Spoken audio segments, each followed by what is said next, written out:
So in this question, which diagram correctly shows the formation of a peptide bond between two amino acids?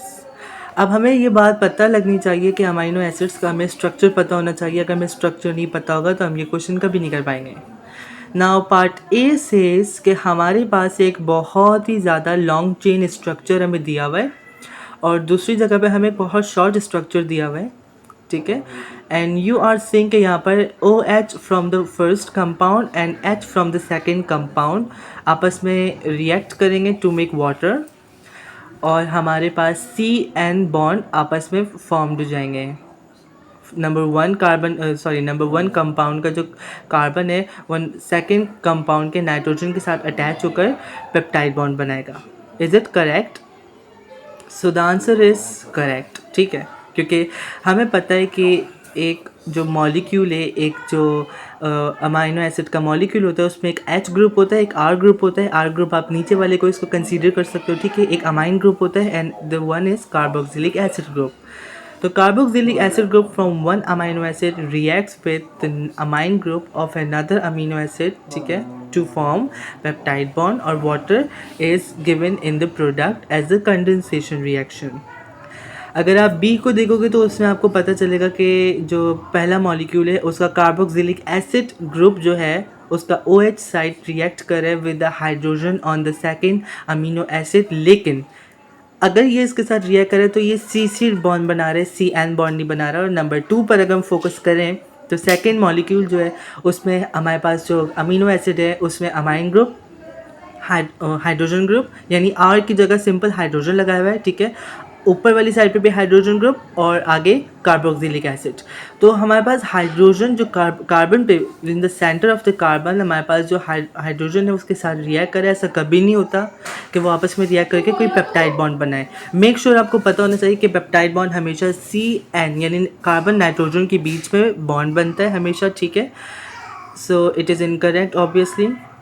अगर हम C को देखेंगे, अच्छा C थोड़ा है कि बच्चे चांसेस हैं कि C को करेक्ट कर देते because of only just the reason कि यहाँ पर हमारे पास कार्बोक्सिलिक एसिड का OH अमाइन ग्रुप के H के साथ लग रहा है. लेकिन ये भी तो करेक्ट हो सकता था. Why we are saying it is incorrect?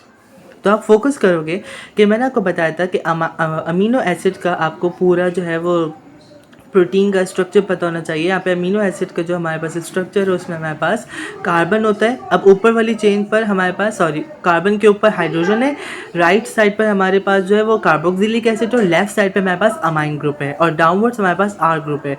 तो कभी भी जो हमारे पास जो दूसरा जो हमारे पास अमीनो एसिड है उसका अमाइन ग्रुप है. ठीक है, मैं मानता हूँ कि उसका अमाइन ग्रुप जो है उसका नाइट्रोजन वाला H रिएक्ट कर रहा है with R group of the another amino acid which is never possible. ऐसा कभी नहीं होता कि इस तरह से रिएक्ट करे और पेप्टाइड बॉन्ड बन जाए. पेप्टाइड बॉन्ड हमेशा एक अमीनो एसिड के कार्बोक्सिलिक एसिड के OH के साथ दूसरे वाले अमीनो एसिड के अमाइन ग्रुप के H के साथ रिएक्ट करता है.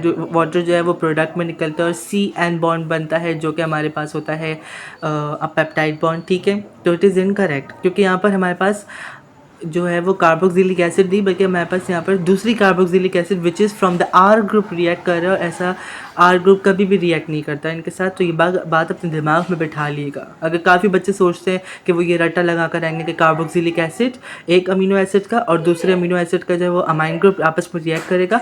सो ऑब्वियसली रिएक्ट करेगा but it is not the carboxylic acid of the amino acid, it is the R group. और R ग्रुप के नीचे में भी कार्बोक्सिलिक एसिड आपको दिया हुआ है.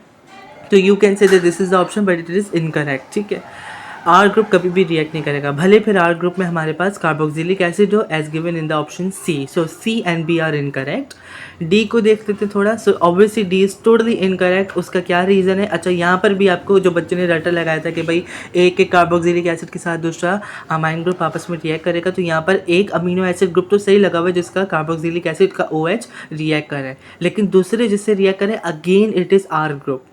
क्यों? क्योंकि ऊपर आप देख सकते हो कि अमाइनो एसिड का जो है वो amine group from the left side और राइट साइड पे कार्बोक्सिलिक एसिड, ऊपर H और कार्बन के नीचे जो है वो R ग्रुप लगा हुआ है. तो R ग्रुप के साथ कभी रिएक्ट नहीं करता फिर चाहे वो R ग्रुप आपको अमाइन ग्रुप दे रहा हो या वो कार्बोक्सिलिक एसिड ग्रुप दे रहा हो, कभी भी रिएक्ट नहीं होगा इस तरह. ठीक है, so the answer is A.